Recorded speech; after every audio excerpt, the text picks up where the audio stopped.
Hello everybody and welcome back to the second shelf. Today I'm going to do a tag video. Yeah, my first tag. I've been tagged by the lovely Literaturlärm. I'll link her channel down below. She's a German booktuber, and if you speak German and if you read books in German, you should definitely check out her channel. She's fantastic. She has great taste. She does in-depth reviews. She's a lovely person, so check out her channel if you understand German. But on to the tag. It's the Booktuber Behind tag, and people thought maybe it's a good idea to tag me because I'm a relatively new booktuber and the questions are such that you learn a little bit more about me. So without further ado, let's just delve right into it. The first question. Which word does come to mind to describe you as a person? Well, the first word that comes to mind is probably restless. All my friends can acknowledge that, I guess. I'm a restless person. And then I don't mean a person who is fidgety all the time or can't sit still. I can sit still, especially when I read. But a restless person in terms of what she does with her life. I've done various things and I'm always interested in trying something new, not just staying in my life the way it is, but changing. So restless. And if that's too maybe negative for you, you could also call me curious. But I think restless is a good term. Okay, question 2. What do you do besides Booktube? Well, as you know, I'm an older booktuber in terms of age, not in terms of how long I've done Booktube. So I've done quite some things in my life. I've studied law and philosophy and political science, and then I've worked as a lawyer for 25 years in Amsterdam, had my own law firm, specialized in criminal law, international law, human rights law, did quite a couple of controversial cases which made me quote-unquote famous in Holland. I was a politician for a little while in the second chamber in Holland, which is a sort of Senate. I did that for 4 years just because I was interested to see how lawmaking works. And when I turned 50, I decided that I want to do something else entirely. So I quit law, I quit my firm. I became a professor at the University of Amsterdam. I teach legal ethics, which is a means to earn a living, because what I really wanted to do and what I'm doing since then is write books. So I published my first novel in 2013.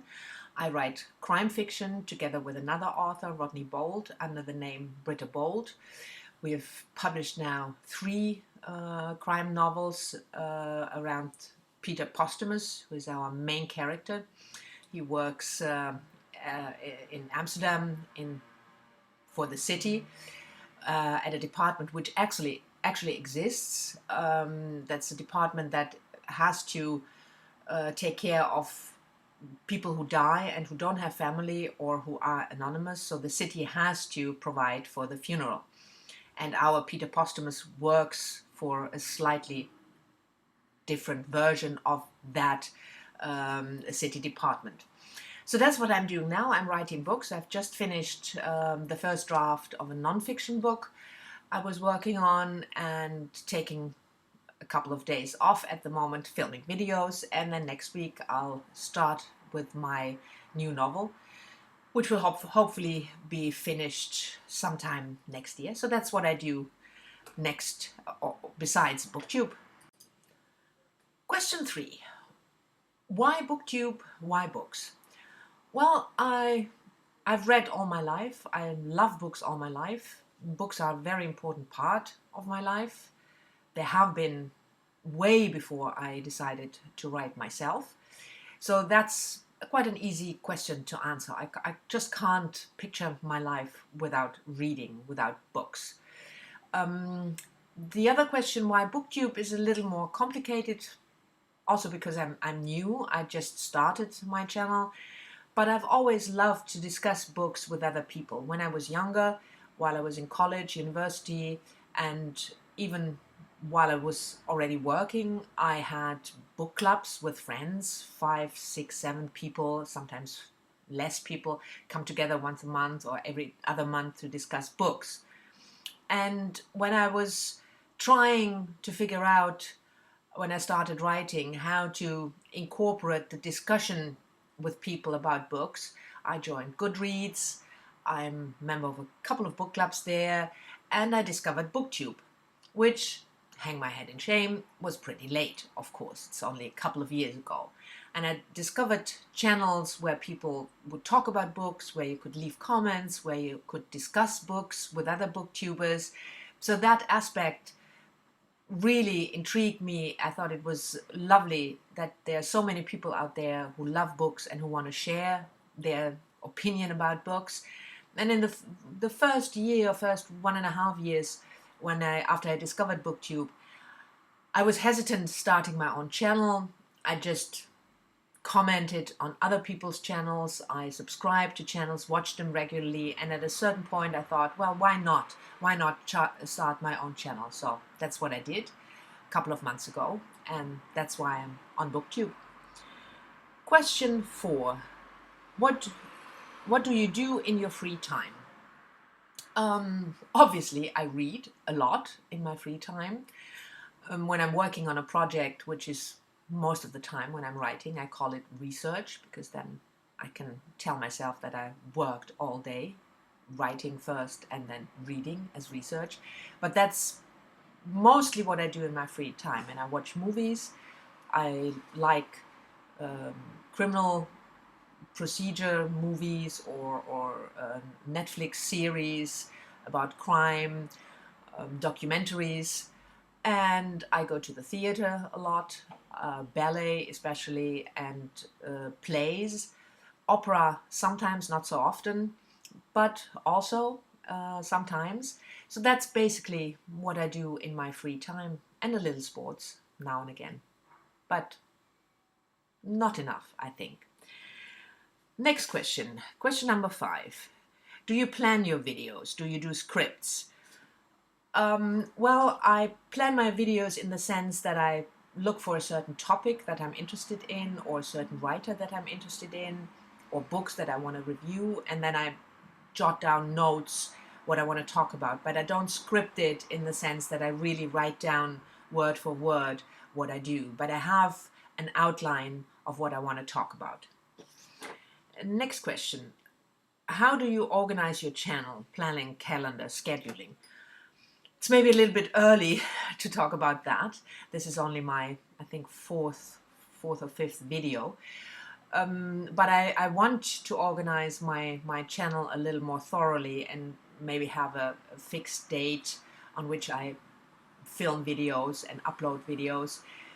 But mostly I just film when I feel like it, when some topic pops into my head and I want to talk to you guys about it, then I film. So I'm not big in organizing. I'm a pretty big organizer normally, but with the channel so far, I just go with the flow.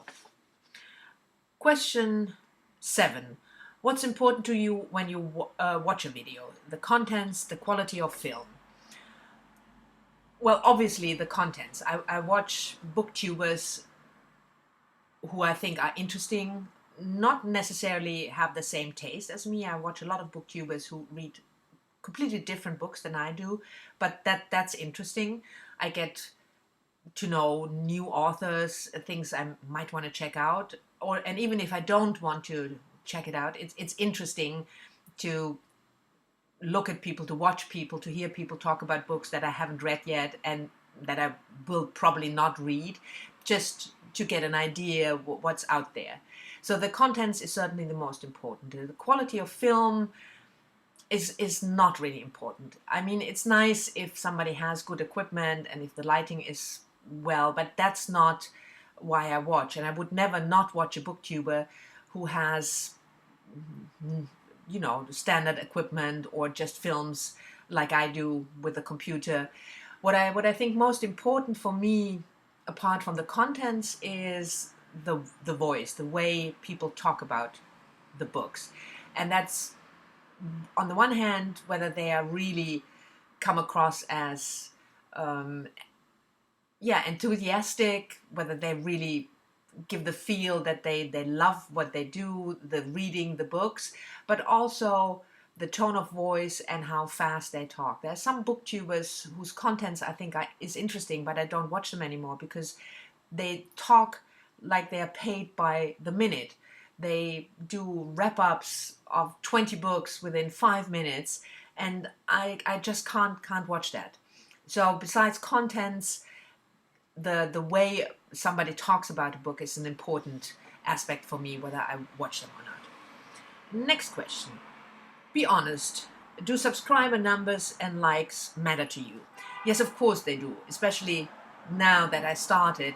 I'm really excited that people would watch my videos, that they would subscribe to it, that when I reached 100 subscribers, that was something really amazing to me. But I'm not looking for the 10K or 100K or whatever limit, and that's not my goal.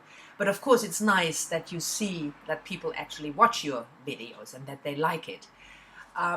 What I think what is most important to me is whether people comment. The whole idea of talking to people, to other people, to you about books is the main idea for me behind Booktube. So I really love it if people leave comments or questions that I can answer. And that's going back to the question before, actually another aspect. I really like it if other booktubers, even booktubers with really big channels, that they respond to comments. That's one other thing that I really appreciate in booktubers. Question number 9.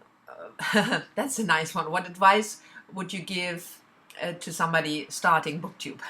Well, I don't think I'm in a position to give other people advice. It's rather that you should leave your advice down below in the comments. But the advice that I was given, and that is probably the standard advice that you should give a new booktuber, is talk about what you're interested in. If you want to do wrap-ups, if that's your thing, do it. Even if 1,000 other people do it. If you don't like doing it, don't do it just because 1,000 other people do it. So do in your channel, that's your personal way of expressing yourself, of expressing your love for books. So just do what feels right for you. I think that's the best advice I got, and that's probably the best advice I can give to other starting booktubers. A random fact about yourself. Let's see. I collect fountain pens. That's something that I do. I love fountain pens, and when I started writing, I had this romantic idea that I would sit down with a beautiful fountain pen and write longhand, my books in longhand. Of course, this didn't happen. I write on the computer like everybody else, but I still love writing with a fountain pen, and I love Mont Blanc pens, and I collect them, especially the writer's editions. And the last one I bought is this beauty here. Can you see it? It's a golden pen with a little harlequin on top, and it writes beautifully. So I gave this to myself as a present when I published my first book. Anyway, and the last question, if you could keep only one book from your TBR, which book would that be? I had to run out and get the book, but that's the book I would keep. I have about, I think, 50 books, around-ish, my TBR, and if I could keep only one, it would be this, Secondhand Time. This is the German edition by Svetlana Alexievich. She won the Nobel Prize of Literature last year. I started it, but I haven't gotten around to really read it, so I have to restart it. But that would be the one book that I keep. So that was it for the Booktuber Behind question. I hope you enjoyed it. I'll tag Max from Well Done Books and Marinès from My Name is Marinès, because I don't know whether they'll do the tag at all, but I want to mention them because those were the first two booktubers I discovered, and began to love and enjoy, and I still watch them regularly. They are fantastic. I mean, I'm sure you know them, but I will link their channels down below. If you don't know them, you don't know what you're missing. That was it for today. I hope you enjoyed the video, and I'll see you all next time. Bye bye!